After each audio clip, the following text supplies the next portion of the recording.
No dia 12 de novembro é comemorado o Dia do Psicopedagogo.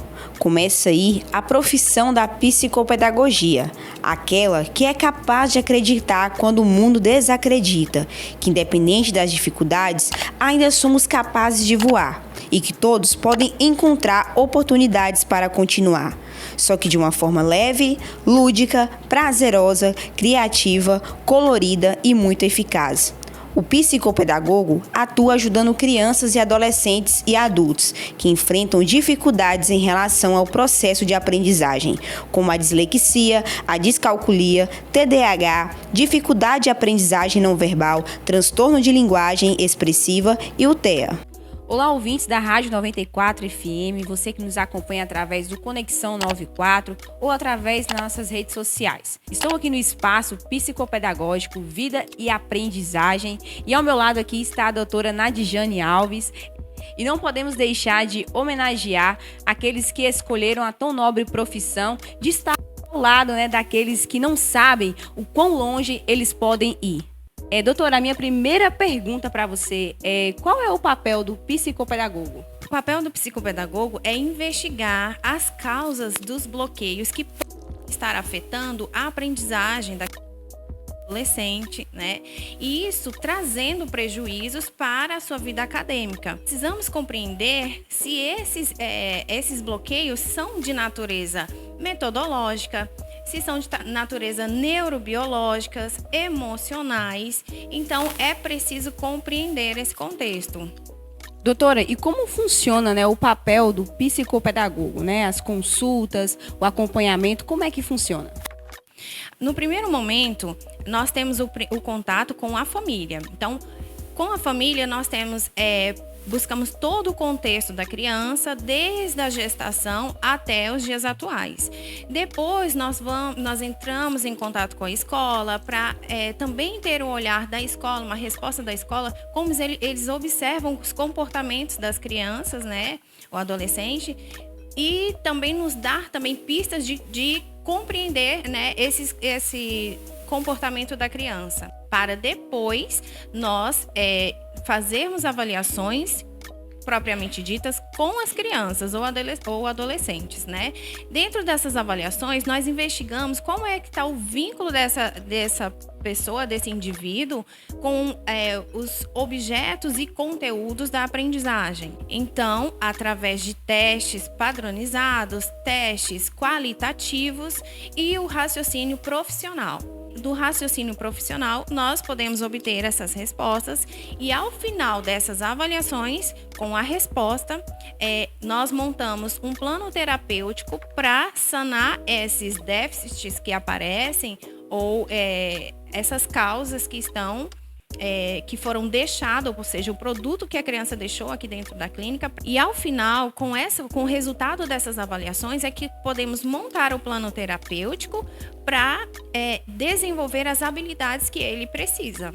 Doutor, e quando os pais ou responsáveis pela criança ou pelo adolescente devem procurar o psicopedagogo?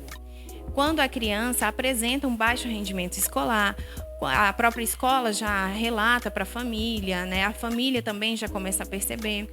Quando a criança apresenta uma agitação motora, Não consegue ficar parada na escola, por isso ela não consegue aprender.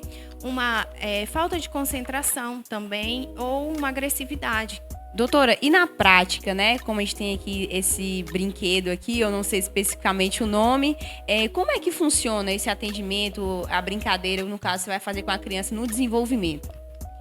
Nesse caso, esse cubo a gente utiliza, eu vou abrir aqui para vocês entenderem. Nós utilizamos jogos terapêuticos para tanto fazer avaliações como intervenções terapêuticas, tá? Como nós trabalhamos com o cognitivo, desenvolvimento de habilidades, então usamos muito o lúdico.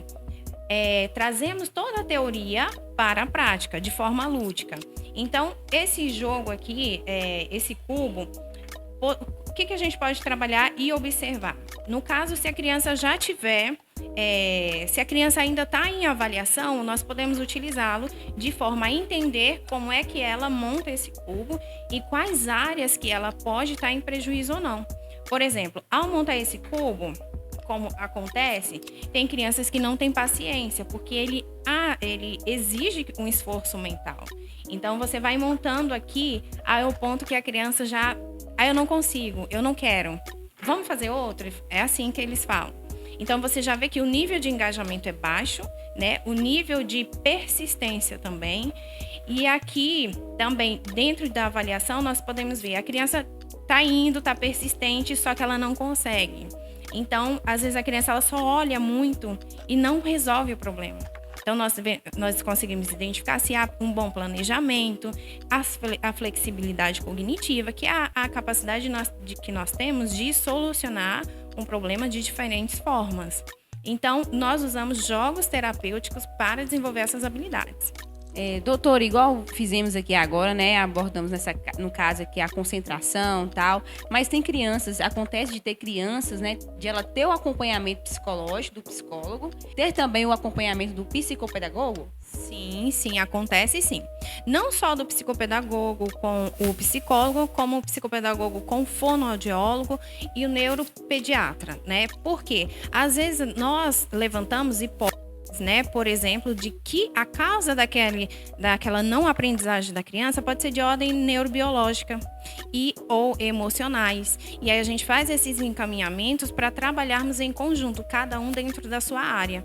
Por exemplo, uma criança que tem atraso na fala, então ela vai ter também, consequentemente, um déficit na aprendizagem. Então, nós trabalhamos em conjunto, né? A fono vai trabalhar a questão da linguagem, do desenvolvimento, da fala. E aqui eu vou trabalhar questões de aprendizagem, tá? Com estimulação cognitiva, estimulação da alfabetização também. Doutor, e para finalizar aqui a nossa entrevista, né, para as pessoas que estão nos assistindo através do Conexão 94 ou estão nos ouvindo também através do rádio, queira fazer uma consulta, uma avaliação, onde é que procura vocês?